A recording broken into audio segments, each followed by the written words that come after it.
Hi అండి. నమస్తే. నేను మీ Vaishnavi. Welcome back to Vaishnavi వంటిల్లు.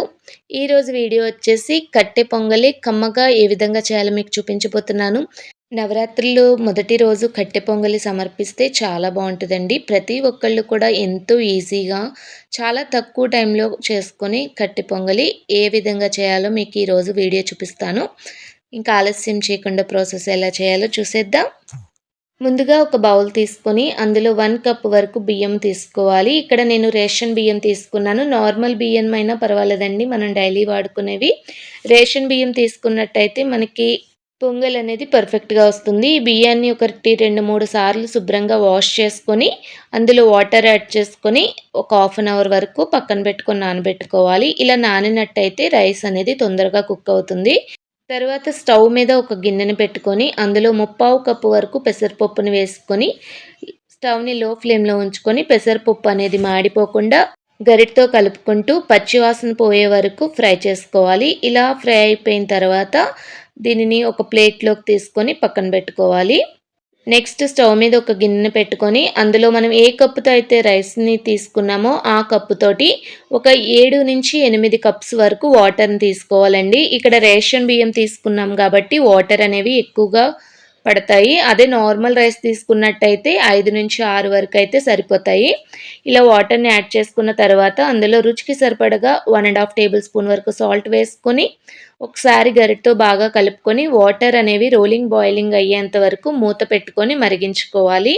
ఇలా వాటర్ అనేవి మరుగుతున్నప్పుడు ముందుగా నానబెట్టి పెట్టుకున్న రైస్‌ని వాటర్ లేకుండా డ్రైన్ ఔట్ చేసుకొని ఆ రైస్ కంప్లీట్‌గా వాటర్‌లో యాడ్ చేసుకోవాలి.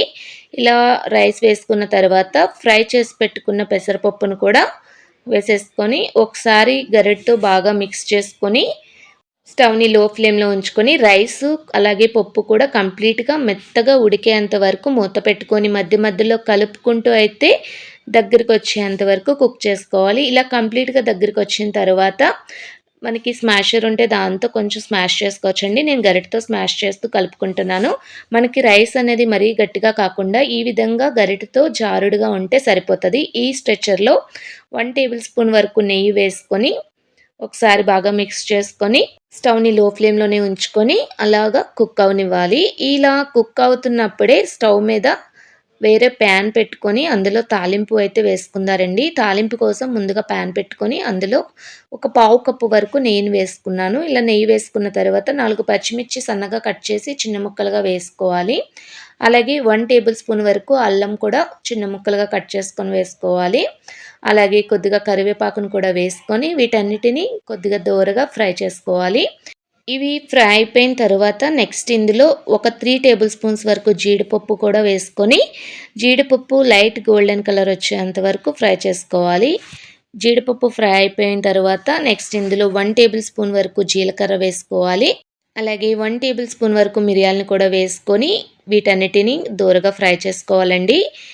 ఇవి ఫ్రై అయిపోయిన తర్వాత మీ దగ్గర ఇంగువ ఉన్నట్టయితే ఇంగువని ఒక హాఫ్ టేబుల్ స్పూన్ వరకు కూడా వేసుకొని ఒకసారి బాగా మిక్స్ చేసుకొని స్టవ్ మీద కుక్ అవుతున్న పొంగల్లో ఈ తాలింపు మొత్తాన్ని వేసుకోవాలండి.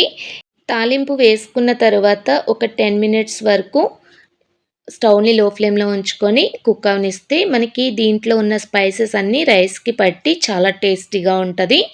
ఇలా ఒక 10 మినిట్స్ వరకు స్టవ్ మీద ఉంచుకొని స్టవ్ ఆఫ్ చేసుకొని సర్వింగ్ బౌల్‌లోకి తీసుకొని సర్వ్ చేసుకుంటే ఎంతో టేస్టీ అండ్ ఈజీ కట్టె పొంగల్ అయితే రెడీ. ఈ నవరాత్రుల్లో మొదటి రోజు ఈ కట్టె పొంగల్‌ని మీరు కూడా ట్రై చేయండి. చాలా ఈజీగా తక్కువ టైంలో పొంగల్‌ని తయారు చేసుకోవచ్చు. సో, ఈ నవరాత్రుల్లో మొదటి రోజు ఈ పొంగల్‌ని మీరు కూడా ట్రై చేయండి. చాలా ఈజీ ప్రాసెస్. వంట రాని వాళ్ళు కూడా చాలా ఈజీగా చేసుకొని నైవేద్యం కింద పెట్టుకోవచ్చండి.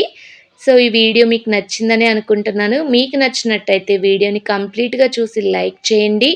అలాగే మీరు ట్రై చేసి మీ కామెంట్స్ నాతో షేర్ చేసుకోండి. మీ ఫ్యామిలీ మెంబర్స్‌కి, రిలేటివ్స్‌కి షేర్ చేయడం మటికి మర్చిపోకండి. వీడియోనైతే చూస్తున్నారు కానీ లైక్ చేయట్లేదు. అలాగే నా ఛానల్‌ని సబ్స్క్రైబ్ చేయకుండానే చూస్తున్నారు. ప్లీజ్ మీ సబ్స్క్రైబ్ అనేది మాకు చాలా వాల్యుబుల్. సో, సబ్స్క్రైబ్ చేయడం మటికి మర్చిపోకండి ఫ్రెండ్స్.